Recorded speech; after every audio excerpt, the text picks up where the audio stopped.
Hello दोस्तों, स्वागत है आपका इस वीडियो में भी। और इससे पहले हमने दो वीडियो बना ली थी जिसमें मैंने आपको ज्योग्राफी की ही दोनों बुक के जो एमसीक्यू क्वेश्चंस थे वो कराए थे।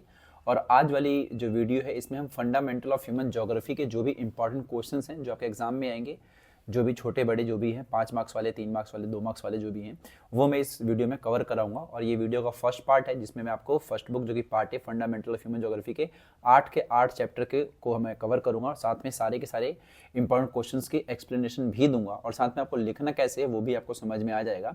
तो चलिए इस वीडियो को स्टार्ट करते हैं और इस बुक के जितने भी इंपॉर्टेंट क्वेश्चन हैं उनको देखते हैं। ठीक है, चलिए पहला क्वेश्चन देखते हैं। पहला क्वेश्चन आपका, define human geography and explain it's main studies area. तो ह्यूमन ज्योग्राफी क्या है वो हमें बताना है और इसमें हम क्या पढ़ते हैं ये भी बताना है। देखिए ह्यूमन ज्योग्राफी जो है एक तरीके से ह्यूमन एक्टिविटी के बारे में पढ़ा जाता है, यानी कि इसका जो रिलेशनशिप है हमारे प्रकृति से या फिर जो हमारा एनवायरनमेंट है उसके साथ कैसा है। और साथ में ह्यूमन ज्योग्राफी हमें बताता है कि इसका जो लिंक है ह्यूमन और जो लैंड सर्फेस है बेसिकली वो कैसा है। और अकॉर्डिंग टू रेडजल की हम बात करते हैं तो रेडजल कहते हैं कि human geography study the relationship between human society and the land surface. Land surface मतलब जो भी हमारा धरातल है, जो हमारी जमीन है, उसके साथ का जो ह्यूमन सोसाइटी का जो भी रिलेशनशिप है उसी को एक तरीके से हम ह्यूमन ज्योग्राफी कहते हैं। अगर हम इसके मेन स्टडी एरियाज की बात करते हैं तो इसमें हम population and capacity, resources use and planning, cultural environment and environmental adjustment के बारे में पढ़ते हैं। तो यही है आपका ह्यूमन ज्योग्राफी जो कि था आपका पहला क्वेश्चन। ठीक है, चलिए अब बढ़ते हैं अगले क्वेश्चन पे। अगला क्वेश्चन क्या है? अगला क्वेश्चन आपका, एनवायरमेंटल डिटर्मिनिज्म क्या होता है, यानी कि explain the idea of environmental determinism with the example और show that early humans were highly influenced by nature. ये दोनों क्वेश्चन एक ही हैं और मिलते जुलते हैं, तो अगर इन दोनों में से कोई भी क्वेश्चन बनता है तो आपको सेम ही आंसर लिखना है। तो सबसे पहले हम देखते हैं कि आखिर एनवायरमेंटल डिटर्मिनिज्म होता क्या है। तो देखिए पर्यावरणीय निश्चयवाद, इसका मतलब क्या होता है कि अगर हम स्टार्टिंग की बात करते हैं तो जो आपका एनवायरमेंट था वो एक तरीके से ह्यूमन को बेसिकली ह्यूमन लाइफ को कंट्रोल करता था, जो भी इसकी एक्टिविटी हुआ करती थी। और पूरे तरीके से जो मानव था वो प्रकृति पर ही डिपेंड था, एक तरीके से वो प्रकृति की पूजा करता था। ठीक है, क्योंकि स्टार्टिंग टाइम पर हमारे पास ना ही टेक्नोलॉजी थी और ना ही हमारी जो नॉलेज थी वो बढ़िया थी। तो लोग जो थे वो नेचर से डरते थे और नेचर जैसा आपको ढालता था हम वैसे ढल जाते थे। ठीक है, तो यही जो आपका है वो क्या कहलाता है भाई, एनवायरमेंटल डिटर्मिनिज्म कहलाता है। एग्जाम्पल के लिए मान लीजिए कि पहले के टाइम पर जो डेजर्ट वाले इलाके थे वहाँ पर लोग लूज कपड़े पहनते थे और कैमल को बेसिकली पालते थे, और ठंडे इलाकों में लोग जो थे वुलन क्लोथ पहनते थे और उसी के हिसाब से अपना घर बनाते थे। लेकिन आज के टाइम पर अगर मैं बात करूँ तो क्या आज के समय में ऐसा है? नहीं। आज के टाइम पर कैसा भी एनवायरमेंट हो, मनुष्य ने उसको अपने एनवायरनमेंट के हिसाब से उसको ढाल लिया है। हालांकि यहाँ पर एनवायरमेंटल मेंटल डिटर्मिनिज्म बताना, जिसमें प्रकृति को पावरफुल बताना था पहले के टाइम पर, वो हमने इसमें बता दिया। अब चलते हैं अगले क्वेश्चन पे। सॉरी, अगला क्वेश्चन है आपका, नियो डिटर्मिनिज्म क्या होता है। देखिए इसके हमें 5 फायदे बताना है कि नियो डिटर्मिनिज्म क्या होता है, कि नव निश्चयवाद क्या है। तो देखिए ये जो इसके जो फाउंडर थे बेसिकली इस विचारधारा के, वो थे आपके ग्रिफिथ टेलर, और उन्होंने बताया था कि व्यक्ति को या फिर जो भी मानव है बेसिकली मिडिल पाथ एक तरीके से बनाना चाहिए, जिसके जरिए हम क्या कर सकते हैं, प्रकृति के ऊपर जीत पा सकते हैं और जो भी प्रॉब्लम्स वगैरह है जो भी हमारी है, मतलब कि जो भी हमें प्रकृति से चाहिए उसको हमें बिना कोई क्या कहते हैं उसको हार्म पहुंचाए एक तरीके से प्रकृति का हमें यूज करना चाहिए। क्योंकि मनुष्य जो है हमेशा से उसके ऊपर डिपेंड ही रहा है, तो पूरे तरीके से हम उस पर डिपेंड भी नहीं है और ना ही पूरी तरीके से इंडिपेंडेंट है। तो एक तरीके से हमें क्या करना चाहिए, जो भी नेचर का लॉ है उसको एक तरीके से फॉलो करना चाहिए और धीरे धीरे एक तरीके से प्रोग्रेस को अचीव करना चाहिए। तो आज के टाइम पर हमने क्या किया, नेचर के नियम को समझा और साथ में उन सभी चीजों को बनाया जो हम एक तरीके से हमें प्रकृति से जो हमें एक तरीके से दिक्कत वगैरह हुआ करती थी। तो जो भी प्रकृति हमसे करवाना चाहती है और हम जो चाहते हैं बेसिकली उसके बीच का जो मार्ग है उसको हम कहते हैं नियो डिटर्मिनिज्म, जिसकी मतलब जिस विचारधारा की जो खोज करी थी वो करी थी भाई ग्रिफिथ टेलर ने। खोज नहीं, बेसिकली ये उन्होंने विचारधारा दी थी। तो ग्रिफिथ टेलर जो आपके हैं वो फाउंडर हैं किसके, नियो डिटर्मिनिज्म की। ओके, चलिए अगला क्वेश्चन देखते हैं। अगला क्वेश्चन है आपका पॉपुलेशन ग्रोथ रेट। तो क्वेश्चन है what is population growth rate and differentiate between positive and the negative growth. देखिए पॉपुलेशन ग्रोथ रेट का मतलब होता है कि जब भी पॉपुलेशन में या फिर मतलब किसी भी पर्टिकुलर एरिया में अगर फिक्स टाइम पीरियड के भीतर कोई भी पॉपुलेशन में चेंज आता है और वो जो चेंज अगर वो परसेंटेज में हम काउंट करते हैं, दैट इज कॉल्ड द भाई ग्रोथ रेट, यानी कि during a fix time period of an area, और वहां पर पॉपुलेशन में कोई भी चेंज आ रहा है और उसको जो शो करा जाता है परसेंटेज में शो करा जाता है, तो उसी को हम क्या बोलते हैं, पॉपुलेशन ग्रोथ रेट। अब देखिए पॉपुलेशन ग्रोथ रेट जो आपका वो पॉजिटिव और नेगेटिव दोनों हो सकता है। तो पॉजिटिव तब होता है जब आपका बर्थ रेट ज्यादा होगा और डेथ रेट कम होगी, तो नॉर्मल सी बात है यहाँ पर पॉपुलेशन बढ़ेगी, तो यहाँ पर क्या होगा, पॉजिटिव ग्रोथ रेट होगा। और अगर वही बात करूं कि बर्थ रेट जो आपका है वो कम था और डेथ रेट बेसिकली उसकी ज्यादा थी, मतलब पैदा 100 बच्चे हुए और जो डेथ हो गई वो 150 की होगी, तो नॉर्मल सी बात है कि यहाँ पर जो पॉपुलेशन है आपकी वो गिरेगी, और that is called negative growth rate. तो यही था आपका पॉपुलेशन ग्रोथ रेट। तो इसमें आपको 3 टर्म डिफाइन करनी थी। पहले आपको पॉपुलेशन ग्रोथ रेट की डेफिनेशन बतानी थी, फिर साथ में positive and the negative growth rate बताना था। ठीक है, चलिए अगला क्वेश्चन है फैक्टर्स ऑफ पॉपुलेशन चेंज। तो जनसंख्या परिवर्तन के कारक कौन कौन से, यानी कि किसी भी जगह पर जो भी जनसंख्या में चेंज आता है वो किन कारणों से होता है। तो इसके 3 मेन फैक्टर हैं। पहला बर्थ रेट है, then death rate and then आपका माइग्रेशन। तो बर्थ रेट की वजह से भी क्या होता है, जनसंख्या में बदलाव आता है, और जो आपका बर्थ रेट है वो हम चेक करते हैं भाई नंबर ऑफ लाइव बर्थ पर 1000 वुमन, और वुमन कह लो फिर पीपल कह लो, और उसके हिसाब से पता चलता है कि जो बर्थ रेट था आपका कैसा था। तो हमेशा इस बात का ध्यान रखें कि अगर बर्थ रेट ज्यादा है तो नॉर्मल सी बात है पॉपुलेशन बढ़ेगी, और वही अगर आपका बर्थ रेट लो है तो वहां की जो ग्रोथ होगी वो धीरे धीरे होगी। तो मतलब हमें देखना है कि जनसंख्या में परिवर्तन कब आएगा। तो नॉर्मल सी बात है बच्चे ज्यादा पैदा होंगे तो पॉपुलेशन में चेंज आएगा। लोग अगर ज्यादा मरते भी हैं, यानी कि डेथ रेट क्या है, अगर आपका बढ़ रखा है एक तरीके से मान लो, और डेथ रेट क्या बोला मैंने, अगर आपका बढ़ रहा है तो नॉर्मल से पॉपुलेशन डिक्लाइन होगी। अगर आपका वही डेथ रेट क्या हो रहा है, धीरे धीरे घट रहा है, फिर कम कम लोग मर रहे हैं, तो उससे भी पॉपुलेशन में चेंज आएगा। तो उसमें जो चेंज आएगा वो ग्रोथ वाला चेंज आएगा, क्योंकि लोग धीरे धीरे मर रहे हैं तो आपकी जो जनसंख्या वो धीरे धीरे बढ़ भी सकती है, क्योंकि आपका बर्थ रेट हाई था और डेथ रेट लो था। लेकिन अगर आपका डेथ रेट हाई चला गया, दैट मीन्स कि आपका जो पॉपुलेशन है वो धीरे धीरे क्या होगा, डिक्लाइन की तरफ जाएगा। तो इसकी वजह से भी पॉपुलेशन में चेंज आता है। और साथ में अगर कोई व्यक्ति एक जगह छोड़ करके किसी दूसरी जगह चले जाते हैं तो उसकी वजह से भी क्या होता है, उस जगह की जो जनसंख्या है वो कम हो जाती है। तो ये 3 प्रमुख फैक्टर थे जो पॉपुलेशन चेंज को एक तरीके से डिफाइन करते हैं। तो आप खुद ही सोचिए कि अगर लोग ज्यादा पैदा हो रहे हैं तो जनसंख्या बढ़ेगी, लोग अगर कम मर रहे हैं तो जनसंख्या में चेंज आएगा, यहाँ पर जनसंख्या घटेगी। तो चेंज की हम बात कर रहे हैं, अगर पॉपुलेशन में कोई भी चेंज आ रहा है तो वो एक तरीके से वही वो उसका क्या होगा, एक फैक्टर होगा कि किस वजह से वहां पर चेंज आया। ठीक है, चलिए अब बढ़ते हैं अगले क्वेश्चन पे। अगला क्वेश्चन है आपका explain demographic transition stages with diagram. तो डायग्राम तो आप खुद बुक में देख सकते हैं, वैसे डायग्राम मैंने यहाँ पे नहीं बनाया है। तो हमें बताना है जो भी जननांगीय संक्रमण है उसकी अवस्थाएं बतानी है। तो टोटल जो जननांगीय संक्रमण मॉडल था वो बेसिकली 3 था, 3 स्टेजेस थे। पहली वाली जो स्टेजेस थी वो एकदम स्टार्टिंग वाली की बात हो रही है। तो स्टार्टिंग में जो बर्थ रेट था वो बहुत ही ज्यादा हाई था, और साथ में हमारे पास कुछ भी नॉलेज नहीं थी। तो उस वक्त जो दवाइयाँ वगैरह थी वो हमारे पास बिल्कुल भी नहीं थी, जिसकी वजह से हाई बर्थ रेट के साथ साथ में जो हाई डेथ रेट था वो भी था, जिसकी वजह से जो पॉपुलेशन ग्रोथ थी वो धीमी थी। और उस वक्त जो लोग थे वो प्राथमिक कार्यों में जुड़े हुए थे, और उस टाइम की जो फैमिली हुआ करती थी बड़े परिवार हुआ करते थे, क्योंकि उस वक्त क्या था कि ज्यादा बच्चे मरते थे। तो ज्यादा बच्चे मरते थे इसलिए लोग जो थोड़े ज्यादा बच्चे भी पैदा करते थे, या फिर उनकी उतनी समझ नहीं थी। तो इस वजह से जो पहला वाला जो आपका स्तर था उसको उच्च स्थिर अवस्था कहते हैं, जिस वक्त बर्थ रेट भी हाई था, डेथ रेट भी हाई था, और उस टाइम जो पॉपुलेशन में जो ग्रोथ थी वो धीरे धीरे हो रही थी, और उस टाइम के जो लोग थे वो प्राइमरी एक्टिविटीज में लगे हुए थे, और उस वक्त बड़ी फैमिलियां हुआ करती थी। ये कौन से टाइम की बात है, एकदम सबसे स्टार्टिंग वाले टाइम की बात है। अगर मैं दूसरे टाइम की बात करता हूँ, विस्तार अवस्था, इसमें क्या हुआ कि जो हमारा बर्थ रेट था वो तो हाई का हाई रहा, बट धीरे धीरे क्या हो गया, घटते चला गया। मतलब ज्यादा बच्चे जो पहले पैदा हुए थे वो थोड़े कम कम पे आए, और एकदम से वहां पर जो डेथ रेट था वो एकदम से घट गया, क्योंकि अब हमारे पास थोड़ी सी दवाइयां वगैरह आ गई, साइंस वगैरह आ गया, जिसकी वजह से वहां पे डेथ रेट कम हो गया, और इसकी वजह से जो पॉपुलेशन में ग्रोथ था वो बहुत ही रैपिड तरीके से हुआ। और तीसरी जो स्टेज है वो आज के समय की हम कह सकते हैं, विकसित समय की कह सकते हैं, विकसित के नहीं, बेसिकली 1990 2000 के आसपास की हम कह सकते हैं, जिसमें जो बर्थ रेट था वो भी लो हुआ, डेथ रेट था वो भी लो हुआ एक तरीके से।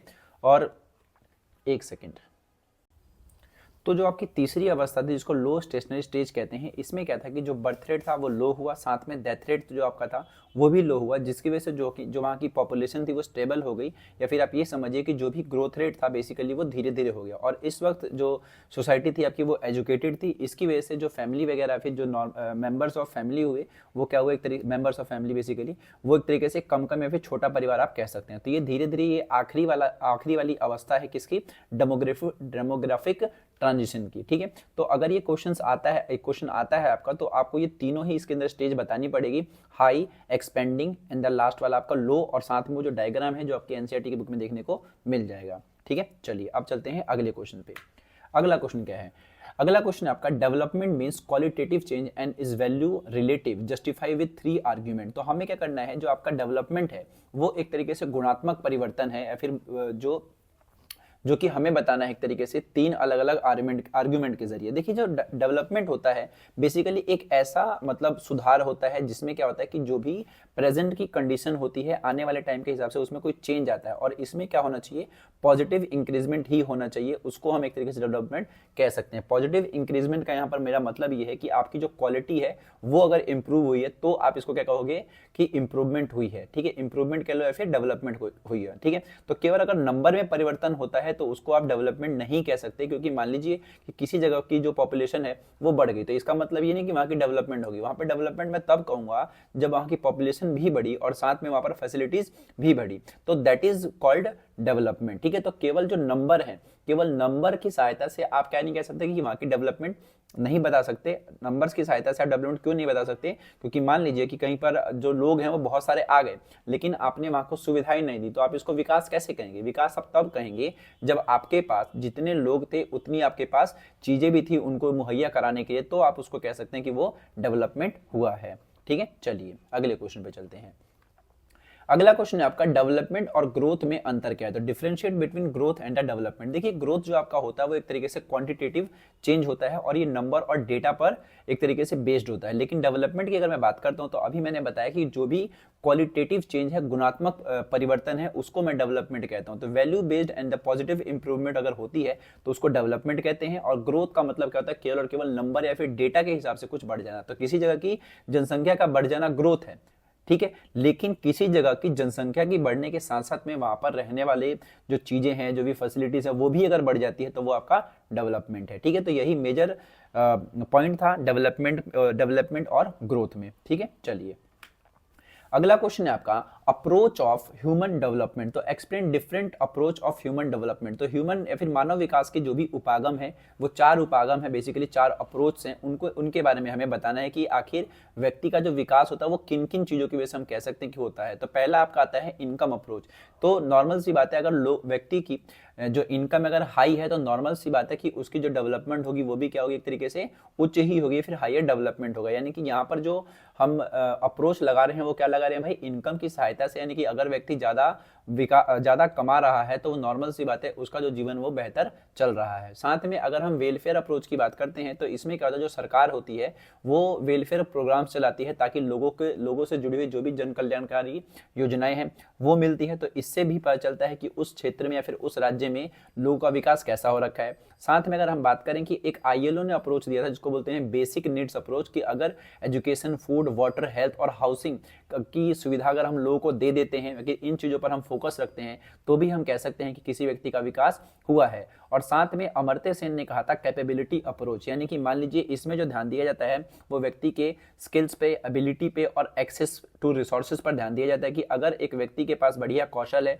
उसकी क्षमताएं हैं और साथ में उसके पास सारे के सारे रिसोर्स तक पहुंच है, that is called human development. या फिर मान लीजिए हम कह सकते हैं कि उस व्यक्ति का जो विकास है वो सही तरीके से हो रहा है, ठीक है। तो इसमें हम 4 अप्रोच बताएंगे, income, welfare, basic needs approach and the last बताएंगे आप कैपेबिलिटी अप्रोच। तो ये 4 उपागम है मानव विकास से जुड़े हुए, ठीक है। चलिए अगला क्वेश्चन देखते हैं। अगला क्वेश्चन है आपका डेयरी फार्मिंग। तो explain the main feature of dairy farming.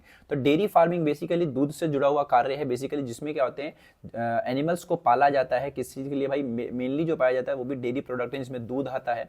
Mainly तो दूध ही है और दूध से जुड़े हुए जो भी चीजें बनती हैं वो इसमें आता है। और इसमें जिन भी जानवरों की हम देखभाल करते हैं उसमें स्वास्थ्य का ध्यान देना पड़ता है, ब्रीडिंग का ध्यान देना पड़ता है और बहुत ही ध्यान से उनकी केयर भी हमें करनी पड़ती है। इसके अलावा डेयरी फार्मिंग एक ऐसा है जिसमें बहुत सारा एक तरीके से पैसा लगता है, क्योंकि रहने की जगह देनी पड़ती है, चारा चाहिए होता है और मशीन की सहायता से हमें बाकी चीजें वहां पर काम करना पड़ता है। इसके अलावा यहाँ पर जो आपको लेबर चाहिए वो रेगुलर बेस पर चाहिए, क्योंकि ये एक ऐसा काम है जिसमें आपको हमेशा ही काम करना पड़ेगा।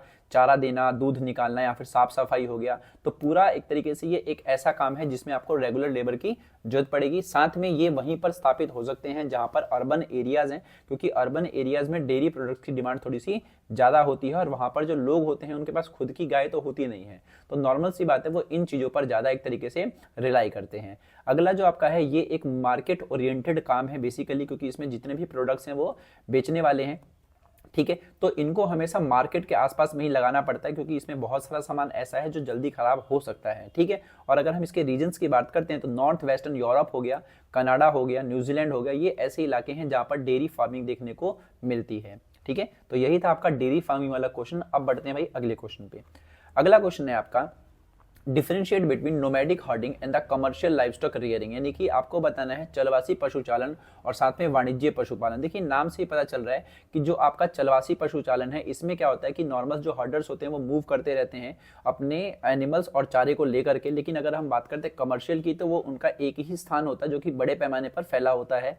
और पशुपालन चलवासी वाले में कम पैसा लगता है, इस वाले में ज्यादा पैसा लगेगा। इसमें जो ग्रोथ होती है जानवरों की वो अपने आप ही होती है, नेचुरल ही होती है, क्योंकि इसमें साइंटिफिक केयर भी नहीं होती है हमारे पास, क्योंकि नॉर्मल लोग कर रहे होते हैं इसको। लेकिन अगर मैं कमर्शियल की बात करता हूं तो यहाँ पर वैज्ञानिक तरीके से बहुत सारी चीजें होती हैं और विशेष देखभाल करी जाती है कि टेम्परेचर कितना देना है, कौन सा खाना खिलाना है, तो इस तरीके से कमर्शियल लिवस्टॉक है बेसिकली उसमें होता है। इसके अलावा अगर हम बात करते हैं पशु की नोमैडिक में तो यहाँ पर भेड़, बकरी, ऊंट ये सब एक साथ पाले जाते हैं, जबकि कमर्शियल जो आपका होता है उसमें केवल चुनी हुई जो नस्लें होती हैं उन्हीं को पाला जाता है। और अगर हम एरियाज की बात करते हैं तो नोमैडिक हर्डिंग जो आपका है वो अफ्रीका एंड सेंट्रल एशिया में होता है, और कमर्शियल लिवस्टॉक की बात करते हैं तो New Zealand, Australia and the USA में ये होता है, ठीक है। तो यही था आपका major difference between the nomadic herding versus commercial livestock rearing. Okay, चलिए अगले क्वेश्चन पे चलते हैं।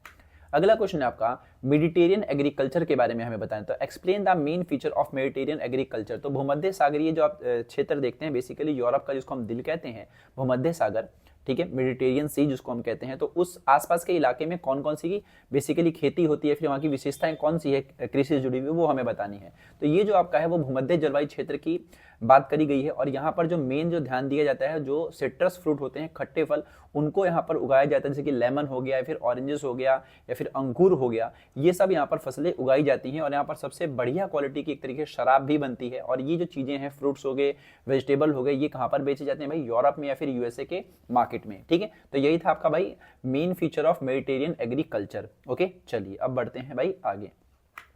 अगला क्वेश्चन है आपका प्लांटेशन एग्रीकल्चर से जुड़ा हुआ। तो क्वेश्चन है आपका explain main feature of plantation agriculture. तो देखिए प्लांटेशन एग्रीकल्चर की अगर हम मुख्य बिंदु की बात करें तो ये जो आपका है एक तरीके से कमर्शियल फार्मिंग है, क्योंकि इसमें क्या करते हैं हम ऐसे क्रॉप्स को उगाते हैं जिसको बाजार में बेचा जाता है। कॉफी हो गया, कोको हो गया, कॉटन हो गया, शुगर केन हो गया, बनाना हो गया, तो ये ऐसी ऐसी चीजें हैं। फिर मान लीजिए टी हो गया, तो ये क्या है कमर्शियल फार्मिंग में काउंट होता है। तो ये जितने भी अपने फसलें सुनी, ये कौन सी फसलें हैं जिसको हम रोपते हैं, प्लांट लगाते हैं एक तरीके से बड़े पैमाने पर, तो ये होते हैं। इसके अलावा जो इनके फार्म्स होते हैं वो बहुत ही ज्यादा बड़े होते हैं, बहुत बड़े बड़े बागान होते हैं। साथ में ये एक ऐसा काम है जिसमें बहुत सारा पैसा लगता है, क्योंकि इसकी स्थापना करना, इसमें बहुत सारे यंत्रों की सहायता से काम होता है, साथ में मेंटेनेंस करना, इसके लिए हमें बहुत सारे पैसे की जरूरत पड़ती है। इसके अलावा आज के समय में जो भी ये फार्म्स वगैरह होते हैं उसमें मॉडर्न टेक्नोलॉजी का इस्तेमाल होता है, और उसके हिसाब से भी यहाँ पर मैनेजमेंट को देखा जाता है, ठीक है। जैसे कि मान लीजिए अगर आप चाय के बागान देखेंगे तो उससे आप समझ जाएंगे कि वो जो आपका है वो एक प्लांटेशन एग्रीकल्चर है, और उसमें जो भी चीजें लग रही हैं वो इसमें पॉइंट्स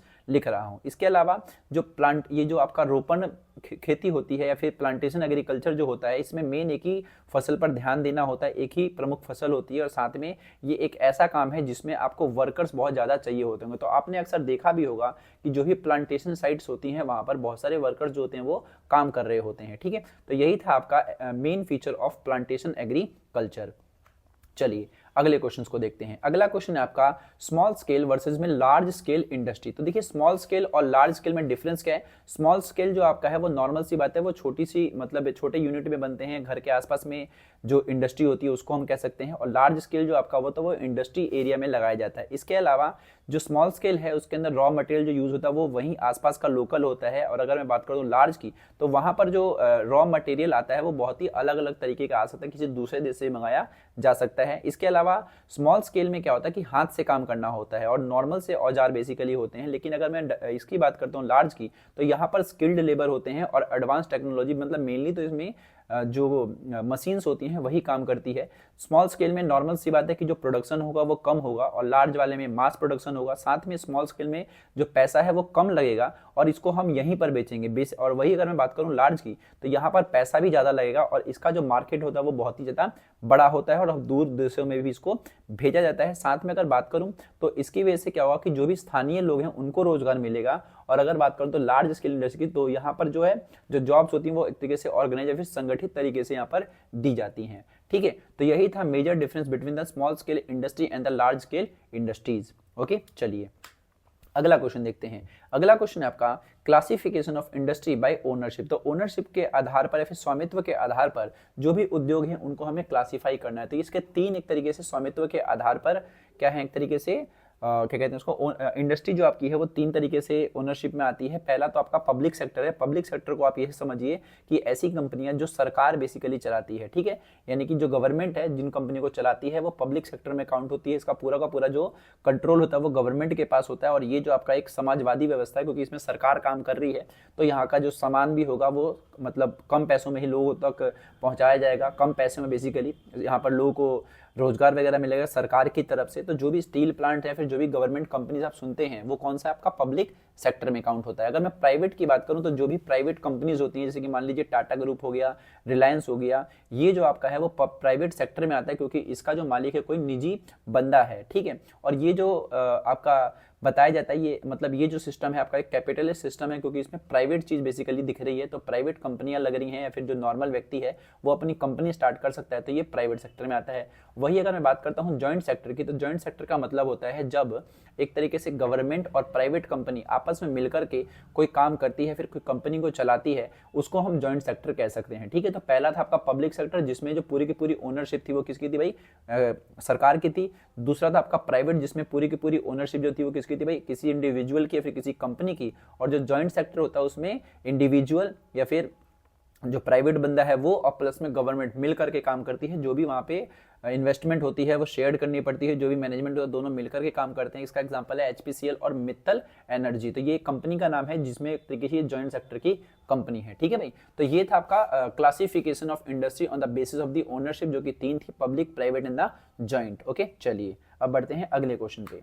अगला क्वेश्चन है आपका explain main feature of modern large scale manufacturing. तो आज के समय में आधुनिक बड़े पैमाने के जो विनिर्माण जो कंपनियां बेसिकली लगाई जाती हैं उसके हमें क्या बताने हैं, फीचर बताने हैं। तो देखिए यहाँ पर क्या होता है कि जो स्किल होता है वो काफी ज्यादा बढ़िया होता है क्योंकि यहाँ पर विशेष कार्य ही हो रहा होता है और यहाँ पर केवल प्रशिक्षित लोग ही काम कर सकते हैं। साथ में यहाँ पर मशीन के ऊपर ज्यादा काम होता है, मशीन की सहायता से ज्यादा काम होता है। ठीक है, तो जो भी प्रोडक्शन वगैरह होगा वो अपने आप ही हो रहा होगा। इसके अलावा जो आज के समय की कंपनीज बन रही हैं उसमें ज़्यादा जो ध्यान दिया जाता है वो टेक्नोलॉजिकल इनोवेशन पर ध्यान दिया जाता है, रिसर्च पर, न्यू टेक्नोलॉजी पर और काफ़ी बढ़िया एक तरीके से क्वालिटी पर भी ध्यान देते हैं। इसके अलावा जो इसका स्ट्रक्चर होता है वो काफ़ी ज़्यादा ऑर्गेनाइज होता है, बड़े क्षेत्र में इसको लगाया जाता है, इसमें बहुत सारा पैसा लगेगा। ठीक है, तो इस तरीके से इसमें काम होता है। और लेकिन एक इसकी वो है, अगर हम लोकेशन की बात करते हैं तो ये केवल और केवल क्या है, केंद्रित जगहों पर, ये हर जगह पर आपको देखने को ये नहीं मिलेगा। ठीक है, तो जो भी लार्ज स्केल मैन्युफैक्चरिंग इंडस्ट्री है बेसिकली आज के समय की, तो ये उनके बारे में था कि आज के हिसाब से जो कंपनियां लग रही हैं उनकी मुख्य विशेषताएं कौन कौन सी है, तो आप ये विशेषताएं बता सकते हैं। ठीक है, चलिए अब बढ़ते हैं अगले क्वेश्चन पे। अगला क्वेश्चन है आपका नगरीय विपणन केंद्र और एक है ग्रामीण विपणन केंद्र। तो इसमें है रूरल मार्केटिंग सेंटर एंड अगला है आपका अर्बन मार्केटिंग सेंटर। देखिए, तो अगर मैं बात करता हूँ रूरल की, तो ये जो होता है ये गांव वगैरह फिर बस्तियों के पास लगाया जाता है। लेकिन अर्बन वाला जो मार्केटिंग सेंटर होता है वो कहाँ लगाएंगे भाई, नॉर्मल सी बात है, जो शहर है उसके आसपास लगाया जाएगा। यहाँ पर जो स्टोरेज एंड जो डिस्ट्रीब्यूशन जो होता है वो लोकल गुड्स का ही होगा क्योंकि नॉर्मल सी बात है गांव के लोग हैं तो उनको जो सामान चाहिए वो लोकल नीड्स वाला ही चाहिए होगा। लेकिन अगर मैं बात करता हूँ शहर की, तो शहर में जो भी चीजें आती हैं उसमें अलग अलग सर्विसेज आ सकती हैं और काफी अलग अलग टाइप की वस्तुएं आ सकती हैं। जैसे कि नॉर्मल सी बात है आपको शहरों में जो चीजें मिलती है वो गांव में नॉर्मल सी बात है जल्दी नहीं मिलेगी, उसके लिए आपको किसी बड़े मार्केट में जाना पड़ता है। वही मेजर डिफरेंस इसमें आपको बताना है। तो ये जो काम करते हैं बेसिकली लिमिटेड चीजें करते हैं कि इसमें रूरल में, और अगर वही बात करूं मैं अर्बन की तो ये एडवांस सर्विस होती है इसके अंदर। साथ में अगर मैं बात करता हूं रूरल के वस्तुओं की, तो इसमें जो भी काम होते हैं जो वस्तुएं होती हैं वो डेली नीड्स की होती हैं। लेकिन अगर बात करता हूं इसकी अर्बन की, तो यहाँ पर ब्रांडेड आइटम आपको देखने को मिल सकते हैं। मतलब इसको आप ऐसे समझिए कि आप दिल्ली में रहते हैं तो दिल्ली में ब्लिंकिट और स्विगी से आप जो भी स्विगी इंस्टामार्ट से जो भी सामान मंगा रहे हैं वो एक अर्बन मार्केटिंग सेंटर का एग्जाम्पल हो जाएगा। लेकिन अगर बात करूं अगर आप गांव में रहते हैं तो गांव में आप जो भी अपने बाजार से लेकर के आ रहे हैं वो आपका रूरल मार्केटिंग सेंटर्स हो जाएगा। ठीक है, तो यहां पर यही इसके अंदर डिफरेंस आपको बताना था। तो आशा करता हूं आपको ये भी समझ में आ गया होगा।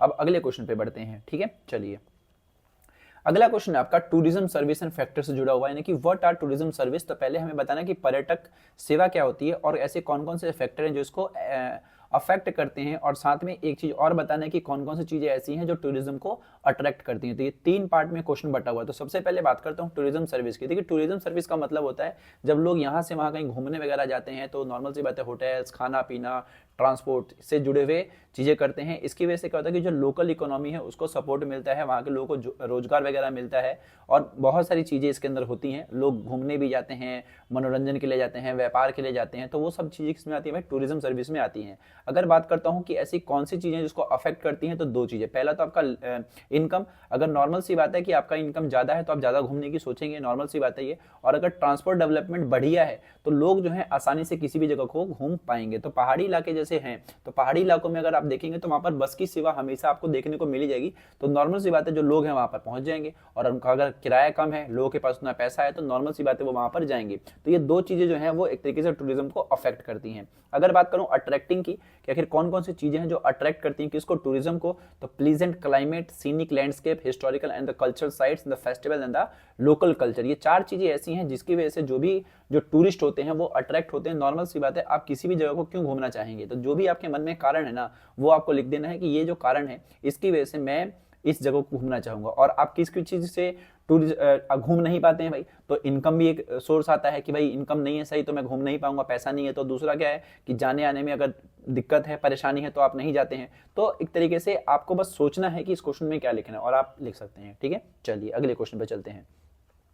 अगला क्वेश्चन है आपका पाइपलाइन ट्रांसपोर्ट के एडवांटेज और डिसएडवांटेज बताने हैं, कि explain merits and the demerits of the plant pipeline transport. ठीक है, तो पाइपलाइन आपको पता ही है, तो इसका एडवांटेज की अगर मैं बात करता हूं तो इसकी सहायता से हम क्या करते हैं कि जो भी लिक्विड एंड द गैस का सामान है, पेट्रोलियम हो गया, गैस हो गया, वाटर हो गया, उसको हम यहाँ से वहाँ भेज सकते हैं। और इसका फायदा ये भी है कि कैसा भी भूभाग हो, कैसा भी क्षेत्र हो, उसके हम आसानी से वहाँ का सामान यहाँ पे ला सकते हैं, क्योंकि पाइपलाइन के जरिए लेकर के आना है। इसमें कम रखरखाव में काम हो जाता है और कम ही एक तरीके, और ये एक तरीके से तेज भी है और सस्ता साधन है। नॉर्मल से बात है ट्रैफिक में तो फंसेगा नहीं क्योंकि पाइपलाइन के जरिए आ रहा है, और ये साथ में इको फ्रेंडली भी है और फ्यूल की भी इसमें सेविंग होती है, और इसमें कंटिन्यूस सप्लाई भी चलती है बिना किसी मौसम से अफेक्ट हुए।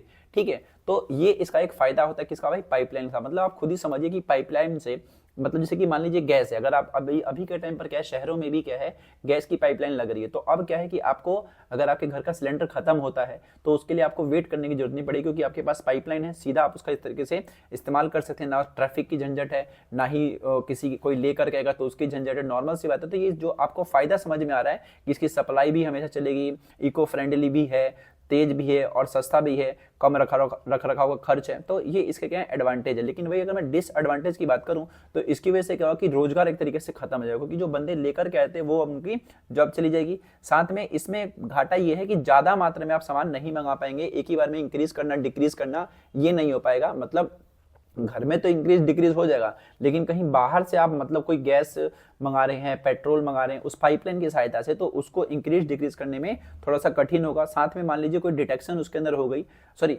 लीकेज हो गई, तो उसकी डिटेक्शन करना थोड़ा सा मुश्किल हो जाएगा, क्योंकि कहाँ से लीक हो रहा है हमें नहीं पता चलता है। साथ में अगर कोई डैमेज आता है तो उसको रिपेयर करने में दिक्कत आती है, और साथ में इसमें थोड़ा सुरक्षा का भी थोड़ी बहुत दिक्कत आती है। तो ये इसके क्या है, डिसएडवांटेज है। तो खुद ही आप सोचिए कि आपके घर पे जो पाइपलाइन आ रही है कौन सी वाली, पानी वाली मान लीजिए, तो पानी के फायदे क्या हैं और दोष क्या हैं वो लिख दीजिए। या फिर मान लीजिए गैस की पाइपलाइन आ रही है तो उसके गुण क्या हैं और दोष क्या हैं वो क्वेश्चन लिखना है। तो ठीक है, तो ये भी क्वेश्चन अगर थोड़ा सा सोचेंगे तो आप यूं ही इसको सॉल्व कर सकते हैं। ठीक है, चलिए अगला क्वेश्चन देखते हैं।